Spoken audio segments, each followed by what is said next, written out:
जय भीम साथियों।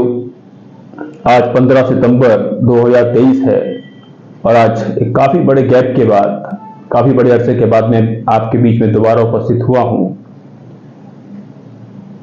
आज का ये दिन मैंने क्यों चुना अपनी बात आपके सामने रखने के लिए, पहले उस पर मैं थोड़ा रोशनी डालना चाहूँगा। आज से ठीक 20 वर्ष पहले यानी 15 सितंबर 2003 को हमारे मसीहा, बहुजन समाज के मसीहा, बहुजन महानायक साहब कांशीराम जी को इस समाज के हाथों से छीन लिया गया था। उनकी आवाज को बंद कर दिया गया था, दबा दिया गया था।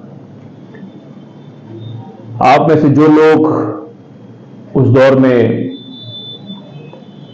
इस आंदोलन से जुड़े थे, उनको ये बात अच्छी तरह मालूम है कि किस तरह एक साजिश के तहत उनको पहले बीमारी के नाम पर अस्पताल में रखा गया और उसके बाद फिर उनको 2-3 साल के बाद उनको इस दुनिया से विदा कर दिया गया।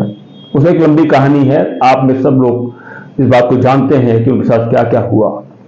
लेकिन आज के दिन मुझे लगा कि जो 20 साल का जो दौर है और इसके साथ साथ जो उससे पहले के 20 साल का दौर है, मेरा कहने का अर्थ है कि 14 अप्रैल 1984 को साहब कांशीराम जी के नेतृत्व में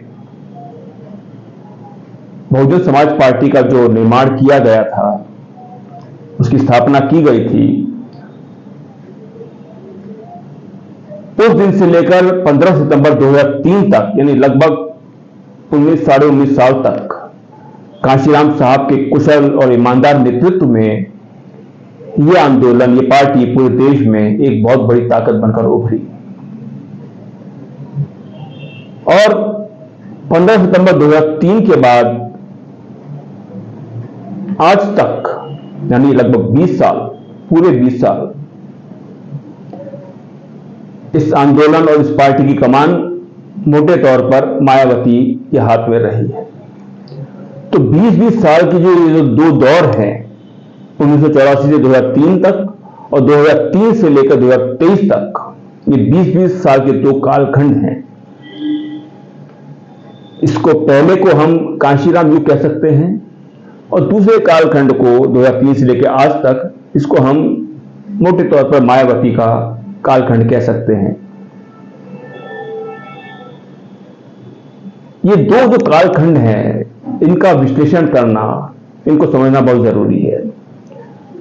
14 अप्रैल 1984 से लेकर 2003 तक इसका जो ग्राफ था, इस आंदोलन का जो ग्राफ था, इस पार्टी का, बीएसपी का जो ग्राफ था, वो इस तरीके से ऊपर गया और 2003 में ये अपनी पीक पर था, चरम पर था। ये वो दौर था जब बीएसपी, बहुजन समाज पार्टी, देश की तीसरे नंबर की सबसे बड़ी राष्ट्रीय पार्टी थी। 4 राज्यों में इसके सांसद जीत चुके थे, 16 राज्यों में इसके विधायक जीत चुके थे और देश के कई राज्यों में इसका वोट 4%, 5%, 7%, 10% इतना वोट जा चुका था। और उत्तर प्रदेश में तो आप जानते हैं काफी अधिक वोट था।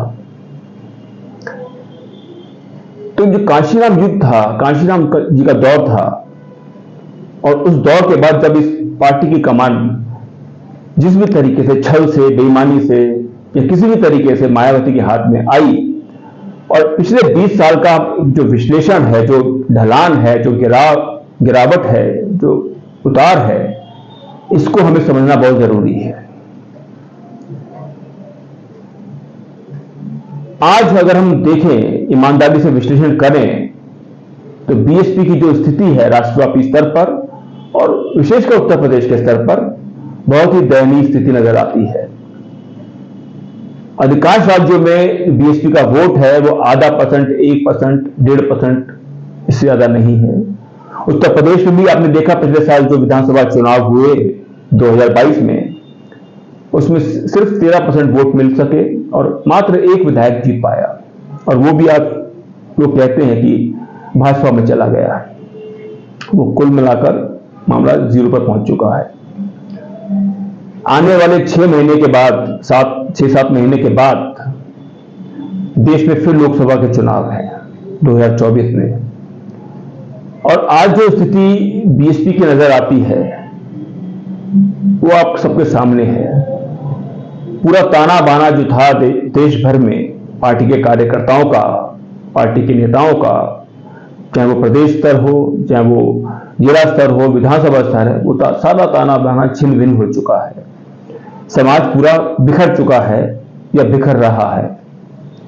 समाज को अपने सामने एक विकल्प नजर नहीं आ रहा है।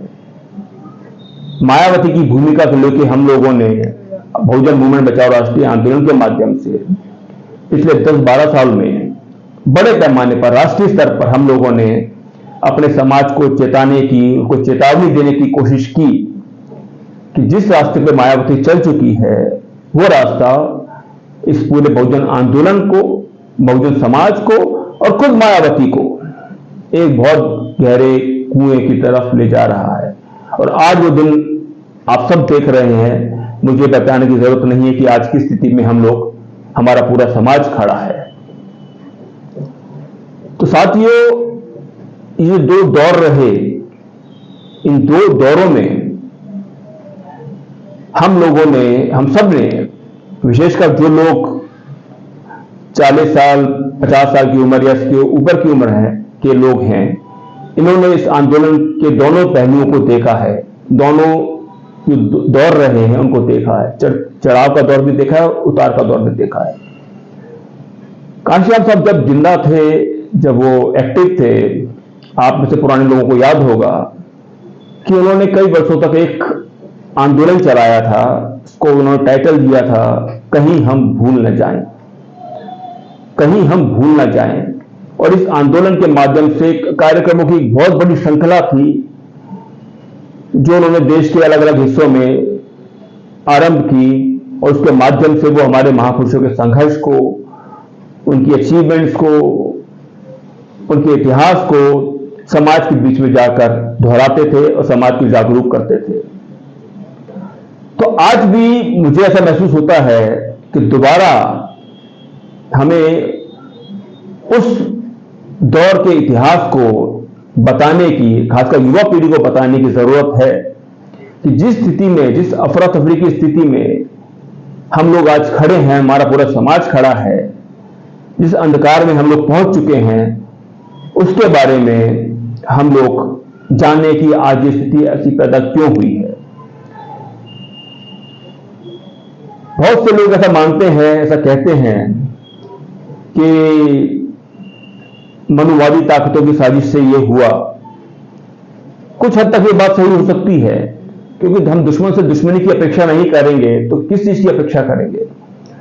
उन्होंने जो किया अपने साजिश के तहत किया, अपने एजेंडे के तहत किया, कि हमारे अपने समाज के लोगों ने ऐसा क्यों किया, अपने समाज के लोगों के साथ धोखा क्यों किया, इस बात को भी हमें अपने उन तथाकथित नेताओं से पूछना चाहिए जो आज पूरे समाज की ठेकेदारी करने का दावा करते हैं। विशेष तौर पर मेरा इशारा मायावती की तरफ है। अपने आप को कांशीराम साहब का उत्तराधिकारी बताने वाली,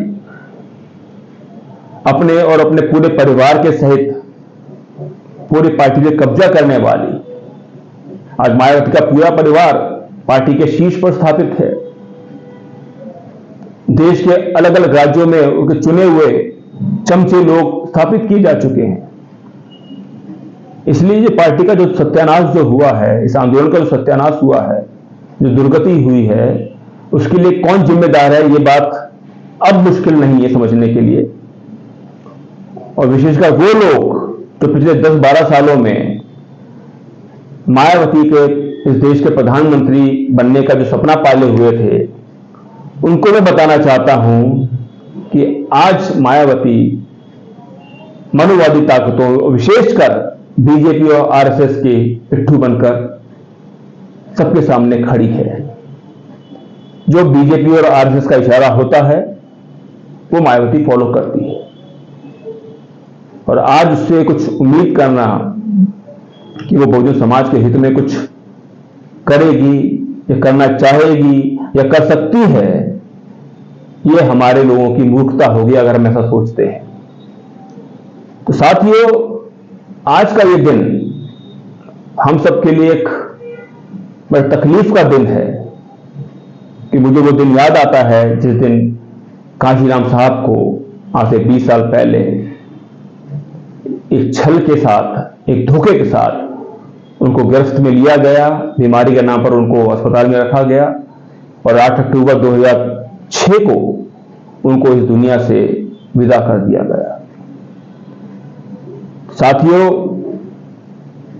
मेरी आप सबसे, आप किस पार्टी से जुड़े हैं, किस आंदोलन से जुड़े हैं, इस बारे में मैं ज्यादा नहीं सोचता हूं, लेकिन एक समाज के नाते, एक समाज के हित में चिंतित रहने वाले व्यक्ति के रूप में ये आपका, हम सबका एक फर्ज बनता है कि इस पूरे इतिहास को हम लोग उसको दोबारा इस पर विचार विमर्श करें, मंथन करें, चिंतन करें, विश्लेषण करें, ताकि आने वाले समय में हम इस तरह की जो बेवकूफियां हुई हैं, बेईमानियां हुई हैं, किसी ने भी की हो, उससे हम बच सके। क्योंकि किसी ने कहा है कि जो समाज या जो व्यक्ति इतिहास से नहीं सीखता है वो उसी इतिहास को दोहराने के लिए अभिशप्त होता है, यानी उसको दोबारा कुछ साल के बाद, कुछ वर्षों के बाद उस इतिहास को दोहराना पड़ेगा।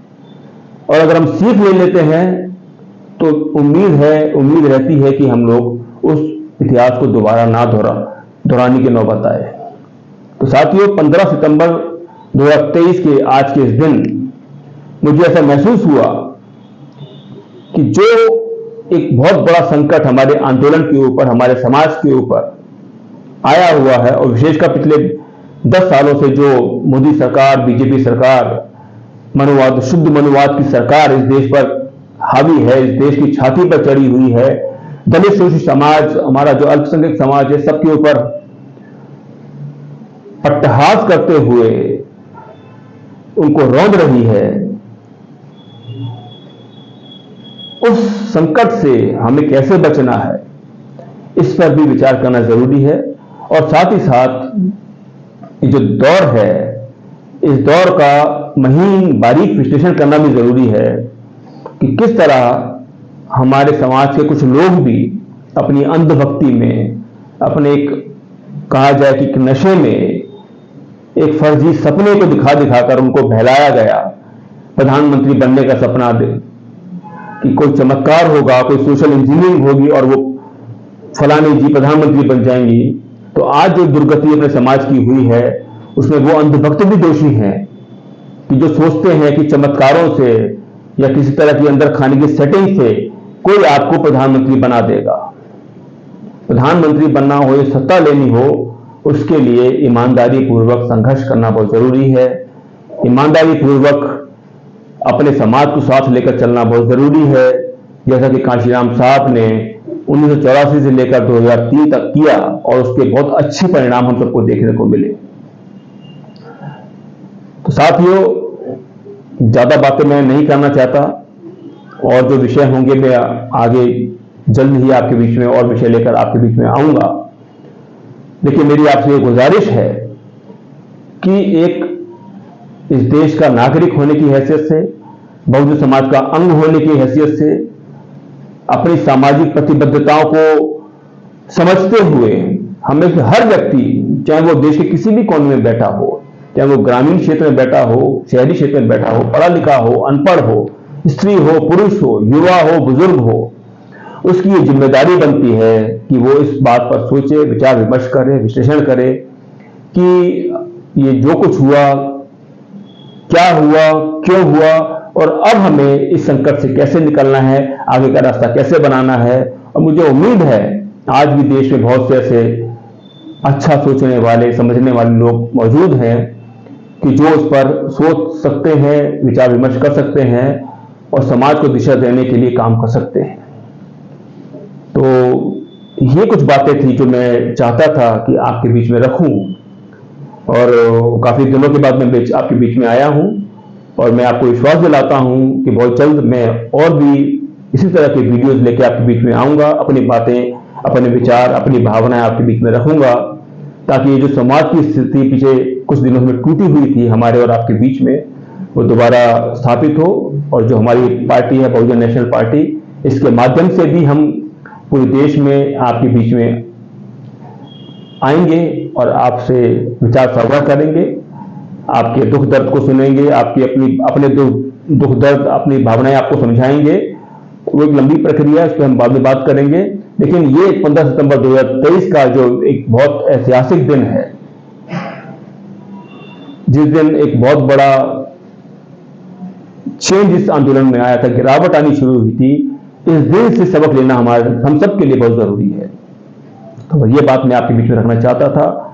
आप लोगों ने इसको वीडियो को देखा। मेरी आपसे अपील है कि अगर आप मेरी भावनाओं से सहमत हैं तो इस वीडियो को आगे भी अपने दोस्तों को, मित्रों को, साथियों को उनको शेयर करें और अपने विचार भी हमें कमेंट्स के माध्यम से हमें दें, ताकि आने वाले समय में हम लोग एक नई दिशा अपने समाज के लिए निर्धारित कर सकें।